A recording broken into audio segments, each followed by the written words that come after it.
noches.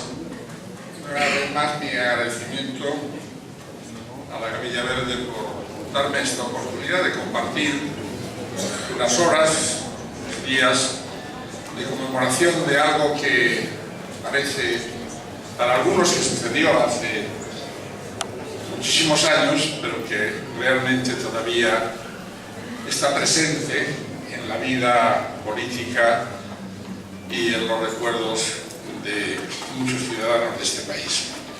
Y quiero agradecer a Pedro, porque realmente yo pues no sabía dónde estaba Santa Cruz de Moria. Y de repente llego aquí y me encuentro con una persona que encarna perfectamente este personaje de un soñador para un pueblo y que ha hecho pues que ante subvenciones escasas, asistencias abundantes, con lo cual parece que es incluso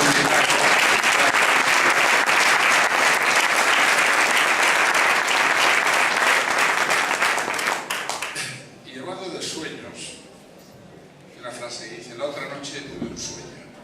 Esta frase no es mía, esta frase es de Martin Luther King, cuando en su famoso discurso de la marcha sobre Washington, reclamando los derechos civiles. Pues bien, yo siempre tengo un sueño de que un día el Tribunal Supremo de mi país, al que le he dedicado 22 años de vida profesional, pues recupere de donde sea, bien por iniciativa propia o bien por impulso de alguien, ese sumario que está por ahí, que diga que todo lo que ha hecho lo ha hecho mal, rectificar. Desde sabe, no es el primer tribunal en el mundo que rectifica sus anteriores resoluciones, no pasaría nada, no se iba a caer el mundo, y comenzase de nuevo desde el principio, pues colocando las cosas en su verdadero sitio y en su verdadera dimensión. Porque a mí de las cosas que Carlos y yo y otros muchos pues hemos estudiado, hemos leído, lo jurídico cada vez sigue interesando, pero cada vez me interesa menos y me preocupa más lo político, y sobre todo lo político desde posturas de izquierda, desde posturas democráticas y desde partidos que son herederos de aquellos que configuraron la Segunda República. Esta adaptación, yo diría que con una cierta mansedumbre al lenguaje oficial, me preocupa mucho. Ya aludía Carlos a los dos bandos, por supuesto. He visto antes, en una de las diapositivas, la tumba de un falangista, y debajo dice: asesinado por las hordas marxistas. Toda esa terminología de horda marxista, república, caos, incluso ateísmo, porque ahora estamos en épocas en que se puede considerar que el ateísmo incluso es un pecado cívico. Bueno, pues el robo, cuando lo estima conveniente, lo airea para que nuestros nietos, en mi caso, pues no vayan a escuelas donde se les inculquen estas ideas. Y se pierde la perspectiva histórica de qué es lo que pasó. Pues ¿qué es lo que pasó? Pues que en España había, en 1931, una república, una constitución que decía que España es una república democrática de trabajadores de toda clase que se organiza en régimen de libertad y de justicia. Y decía, por primera vez en la historia del constitucionalismo español, y una vez más algún papanata de izquierdas coloca esto en la Constitución de 1812, hay que ser ignorante para decir esto. Nunca ninguna Constitución dijo que los poderes emanaban del pueblo. La soberanía residía en la nación, pero nunca se dijo que en el pueblo. Lo dice la Constitución del 31 indirectamente, y lo dice, y hay que reconocerlo, la Constitución de 1978. que la soberanía reside en el pueblo español. Una república que decía cosas tan vanguardistas como que el Estado español acatará las normas universales del derecho internacional, incorporándolas a su derecho positivo. Eso no lo decía ninguna constitución en Europa en aquella época. Era una innovación que abría paso a lo que ahora se conoce como jurisdicción universal. Y esto lo decía unas hordas, según la doctrina oficial. Y decía más cosas. Decía, por ejemplo, que no podrán ser fundamento de privilegio jurídico la naturaleza, la filiación, el sexo, la clase social, la riqueza, las ideas políticas ni las creencias religiosas.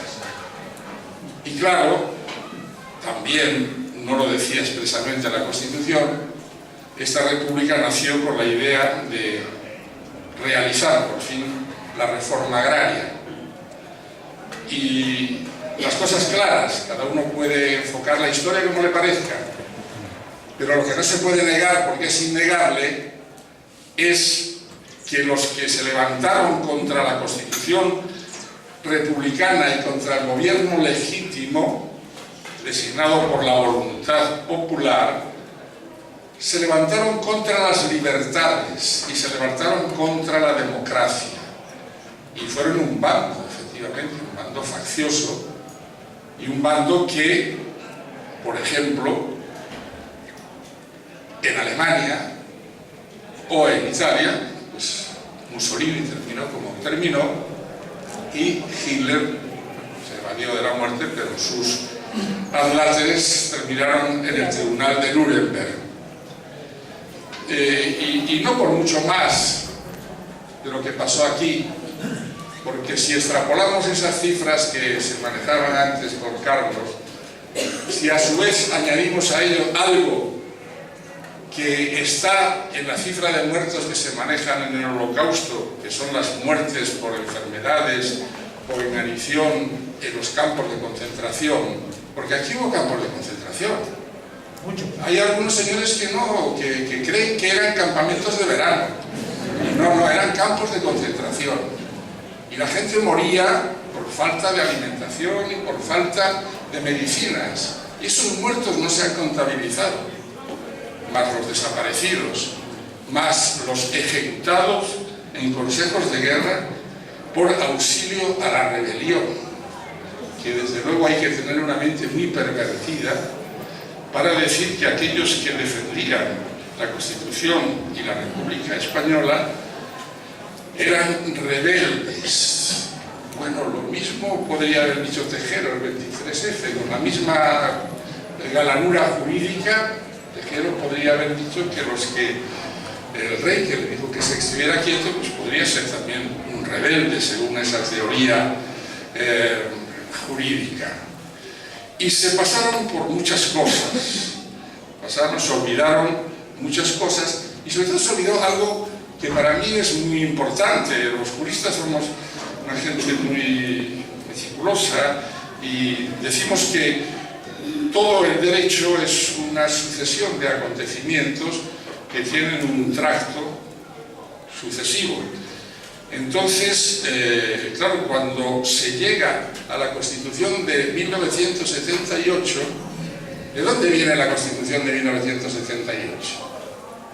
¿Del Fuero de los Españoles? ¿De la ley de referéndum de sucesión a la corona? No, creo que de ahí no viene, entre otras cosas, porque la Constitución dice, la disposición derogatoria, que queda derogada el Fuero de los Españoles, etcétera, etcétera. Luego, por ahí ya ese anclaje no lo encontramos. Entonces tiene que enlazar con algo.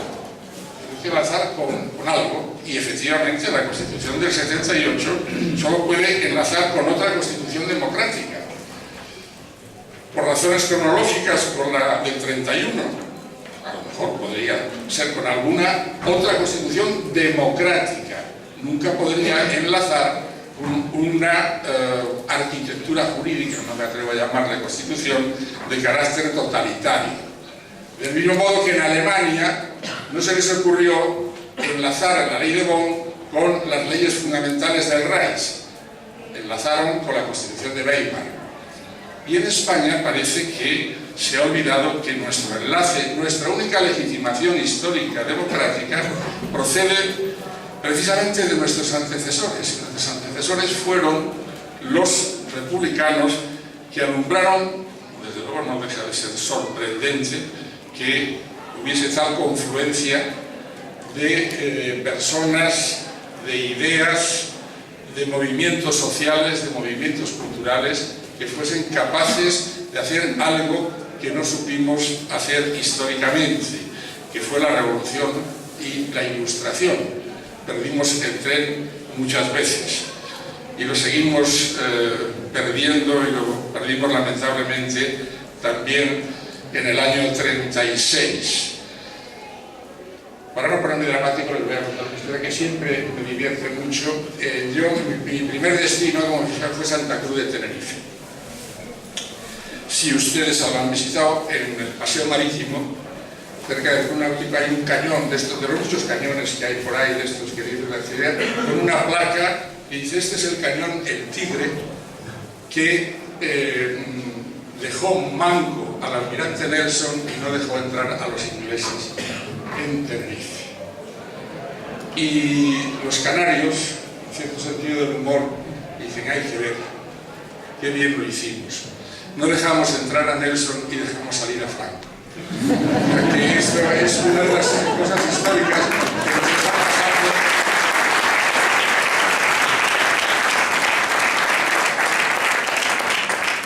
Y que todavía estamos pagando pues todas estas consecuencias históricas. Pero repito, a mí me parece muy bien que el ABC, La Razón, todas estas, la COPE, que sostengan la Gaceta, pero no la Gaceta oficial, la otra, que sostengan lo que les dé la gana, pero no puede admitirse esto en círculos cercanos a partidos políticos o a pensamientos democráticos de izquierdas, de centro y de derechas, porque también había derechas republicanas y algunos de ellos lo pagaron con su vida.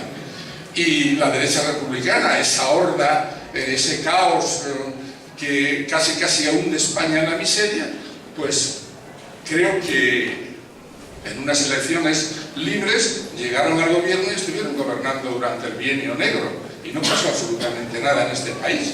¿Dónde estaba aquella jauría de ciudadanos que no nos podíamos ver los unos a los otros, que no se podían ver? Yo no había nacido, y por tanto pues